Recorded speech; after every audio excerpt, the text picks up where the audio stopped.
नमस्ते दोस्तों, मैं अमित सिंह और आपका स्वागत है हमारे चैनल लेजिस और पॉलिश में। आज बात करते हैं कि कैसे केंद्र सरकार ने एक कानून लाकर, एक अमेंडमेंट लाकर, संशोधन लाकर कोशिश की कि दिल्ली सरकार, जो चुनी हुई सरकार है, उसके पावर को कंट्रोल किया जाए, उसके पावर को छीन लिया जाए। इसके लिए एक संशोधन बिल लाया गया, जिसके माध्यम से बहुत सारे जो प्रोविजंस हैं वो चेंज किए जा रहे हैं। जैसा कि आप जानते हैं कि 2020 में दिल्ली में चुनाव हुए थे, विधानसभा के चुनाव। तो उस विधानसभा चुनाव में आम आदमी पार्टी को 62 सीट मिली थी और अरविंद केजरीवाल वहां के मुख्यमंत्री बन गए और उन्होंने अपनी काउंसिल ऑफ मिनिस्टर्स फॉर्म की। और बीजेपी को 8 सीट्स मिले थे और बीजेपी की करारी हार हुई। अब बीजेपी की एक टेंडेंसी है, जिस राज्य में वो नहीं जीत पाता है उसके राज्य के कैसे उसके प्रशासनिक कार्यों को तोड़ दिया जाए, कैसे उसके मंत्रिमंडल को तोड़ दिया जाए, कैसे एमएलए को खरीद लिया जाए, ये सारी कोशिशें करता है बीजेपी। आप देख सकते हैं महाराष्ट्र में सुबह 5:30 बजे देवेंद्र फडणवीस का शपथ समारोह हो गया था, लेकिन बाद में जब सुप्रीम कोर्ट चैलेंज हुआ तो आखिर उद्धव ठाकरे को फिर मुख्यमंत्री बनाया गया। जहां पे बीजेपी नहीं जीत पाती है वहां पे सारे सरकार के हथकंडे अपनाती है कि कैसे उस सरकार को पंगु बना दिया जाए या पपेट बना दिया जाए।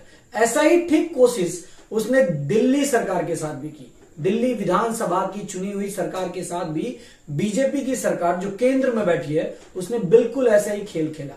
आप देख सकते हैं कि बीजेपी की सरकार ने, केंद्र सरकार ने लोकसभा में एक बिल लाया जिसका नाम है the government of national capital territory of Delhi amendment bill 2021, जो कि अब एक्ट हो चुका है क्योंकि राष्ट्रपति ने सिग्नेचर कर दिया। तो आखिर ये बिल का मकसद क्या है? जैसे 1991 में 69th अमेंडमेंट हुआ था। 69th अमेंडमेंट के अनुसार दिल्ली के विधानसभा को पावर दिया गया था।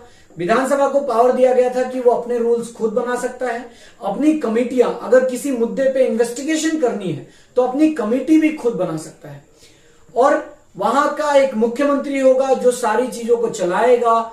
एक फेडरल गवर्नमेंट होगी, जहां पे केंद्र सरकार जो है, केंद्र सरकार दिल्ली पे पूरे रूप से कब्जा ना कर ले। दिल्ली का एक अपना विधानसभा हो और ये जो केंद्र सरकार है पूरे भारत के लिए हो। ऐसा किया गया था 1991 में कानून लाकर। लेकिन मोदी जी की सरकार ने इन सारे प्रोविजंस को चेंज करने की कोशिश कर रहा है। जैसे ये जो नया कानून लाया गया, इसमें लेफ्टिनेंट गवर्नर मींस गवर्नमेंट। अगर आप दिल्ली की सरकार आप कहते हैं तो इसका ये भी समझ लें कि आप कह रहे हैं कि लेफ्टिनेंट गवर्नर कह रहे हैं। गवर्नमेंट और लेफ्टिनेंट गवर्नर को पूरा पावर दिया गया। अब जो भी बिल दिल्ली के विधानसभा में लाया जाएगा चर्चा के लिए, अरविंद केजरीवाल की सरकार ने लाएंगे, अब उस पर चर्चा होगी, बहस होगा। अब अगर विधानसभा से वो पास हो जाए तो वो कहा जाएगा लेफ्टिनेंट गवर्नर के पास जाएगा और लेफ्टिनेंट गवर्नर क्या करेगा? उस पे चेक करेगा। हर बिल को गवर्नर को, लेफ्टिनेंट गवर्नर को देना ही पड़ेगा, बाध्यता है।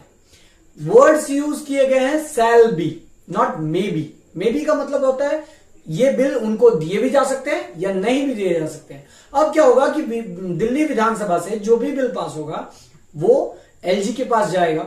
अब जो लेफ्टिनेंट गवर्नर है वो है श्री अनिल बजाल। अब श्री अनिल बजाल का अपॉइंटमेंट कैसे हुआ ये हमें पता नहीं। अरविंद केजरीवाल का अपॉइंटमेंट कैसे हुआ हम सबको पता है कि वो इलेक्शंस में जीते और मुख्यमंत्री बने। लेकिन श्री अनिल बजाल जो लेफ्टिनेंट गवर्नर है उनका अपॉइंटमेंट सेंट्रल गवर्नमेंट करती है। तो सेंट्रल गवर्नमेंट कोशिश कर रही है कि उस लेफ्टिनेंट गवर्नर को अरविंद केजरीवाल से ज्यादा पावरफुल बनाया जाए। अगर आज मोदी जी किसी बात के लिए रिस्पॉन्सिबल है, अगर उनका बिल गलत है तो वो किसको आंसर करेंगे? वो आंसर करेंगे सदन में, लोकसभा को आंसर करेंगे। लेकिन यहां क्या बना दिया गया कि अगर अरविंद केजरीवाल और उनके जो काउंसिल ऑफ मिनिस्टर्स हैं अगर कोई भी बिल प्रपोज करते हैं तो उस बिल का स्क्रूटिनाइजेशन कौन करेगा? Lieutenant governor. पावर सब लेफ्टिनेंट गवर्नर को दिए जा रहे हैं।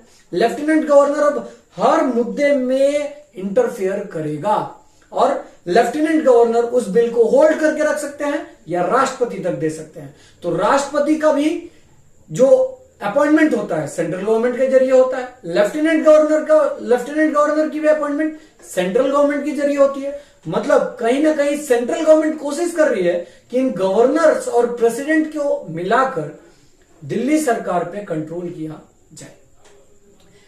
इस कानून के माध्यम से और भी चीजें चेंज की गई। दिल्ली सरकार के विधानसभा को कोई भी अपने लिए रूल बनाने का परमिशन नहीं दिया गया।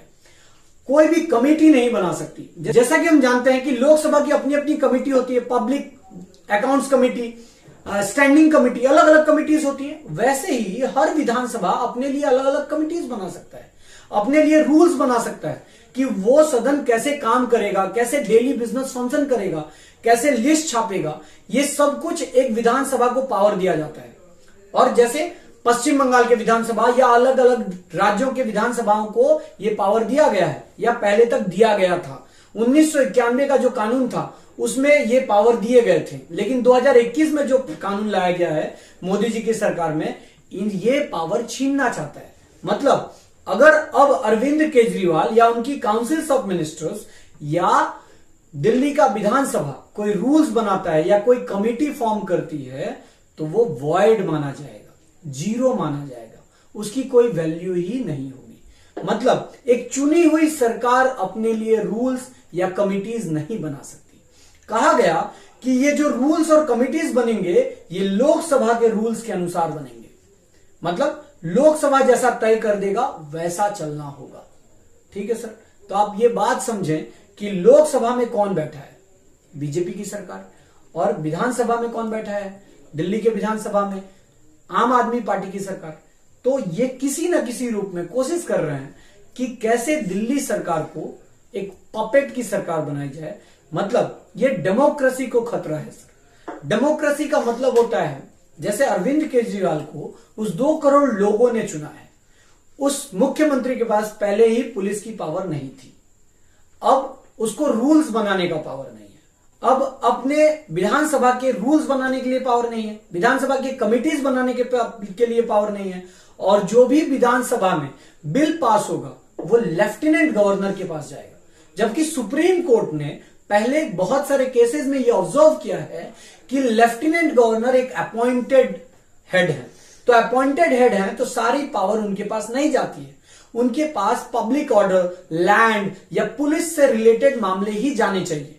लेकिन मोदी जी की सरकार ने, बीजेपी की केंद्र सरकार ने कोशिश की कि लेफ्टिनेंट गवर्नर के पावर्स को और बढ़ाया जाए और चीफ मिनिस्टर और काउंसिल्स ऑफ मिनिस्टर्स के पावर्स को थोड़ा कम किया जाए। आर्टिकल 239 AA और उसका सब क्लॉज 6 कहता है कि डेमोक्रेटिक होना चाहिए। मतलब वहां के विधानसभा को अपना पावर होना चाहिए। लेफ्टिनेंट गवर्नर का काम होता है सिग्नेचर करना, रिटर्न करना। जैसा कि आप देख सकते हैं कि जो स्टेट्स नॉन बीजेपी स्टेट्स हैं वहां पे गवर्नर अपॉइंट किए जाते हैं जो कि सेंट्रल गवर्नमेंट के जरिए, और वो गवर्नर उस मुख्यमंत्री को हर मुद्दे पे, हर कदम पे नोक पोक करता रहता है। जैसे कि आप देख सकते हैं पश्चिम बंगाल में जगदीप धनखड़ ममता दीदी के हर कदम में नोक पोक कर रहे थे इलेक्शन से पहले तक। लेकिन वही अगर आप बीजेपी स्टेट्स देखें जैसे कि यूपी, जहां का मुख्यमंत्री भी बीजेपी का और गवर्नर भी बीजेपी का नहीं लेकिन सेंट्रल गवर्नमेंट ने अपॉइंट किया है, तो दोनों में ताल चलता रहता है। इसलिए कोई गवर्नर बीजेपी स्टेट्स के मुख्यमंत्री का क्रिटिसिज्म नहीं करता है, लेकिन नॉन बीजेपी स्टेट्स के सीएम का जरूर क्रिटिसिज्म होता है क्योंकि ये बीजेपी का हथकंडा है गवर्नमेंट को हथियाने का। सेम इस प्रकार दिल्ली के चुने हुए सरकार को एक लाचार सरकार बना देना चाहती है केंद्र सरकार, और इसलिए अधिकतर पावर लेफ्टिनेंट गवर्नर को दिए गए हैं। अब लेफ्टिनेंट गवर्नर हर फाइल्स चेक करेंगे और उसको अटका सकते हैं, या वो किसी भी नेचर का हो, या फिर वो राष्ट्रपति को रेफर कर सकते हैं। तो अगर कानून कभी पास ही नहीं होगा तो दिल्ली में कभी लागू ही नहीं होगा। तो दिल्ली में अगर कानून लागू करना होगा तो उसका डे टू डे विधानसभा का नियम कानून भी लोकसभा बनाएगा, उसकी कमिटीज भी तय करेंगी लोकसभा। तो दिल्ली में चुनाव करने का फिर मतलब ही क्या है? फिर मोदी जी कल को बोल दें कि हम आज से दिल्ली को ग्रहण करते हैं, दिल्ली में आज से कोई विधानसभाएं नहीं होंगी, कोई चुनाव नहीं होगा, हम खुद लोकसभा जो बनाएगी कानून वो भी दिल्ली पे लागू होते हैं, और ऐसे ही चलाए। फिर ये इलेक्शंस कराने के कोई मतलब नहीं रखते हैं। और इस प्रकार ही धीरे धीरे अगर ये टेंडेंसी बनी रहती है तो हर राज्य में बीजेपी कोशिश करती है कि उसकी ही सरकार बने, उसकी ही। अगर उसके सीट्स नहीं आए हैं तो खरीद के, और अगर नहीं खरीद पाता है तो कानून लाकर। मतलब किसी ना किसी तरीके से बीजेपी डेमोक्रेसी को फॉर्मल रूप से खत्म करने की कोशिश कर रही है। उम्मीद है आपको यह कानून समझ में आया हो। धन्यवाद।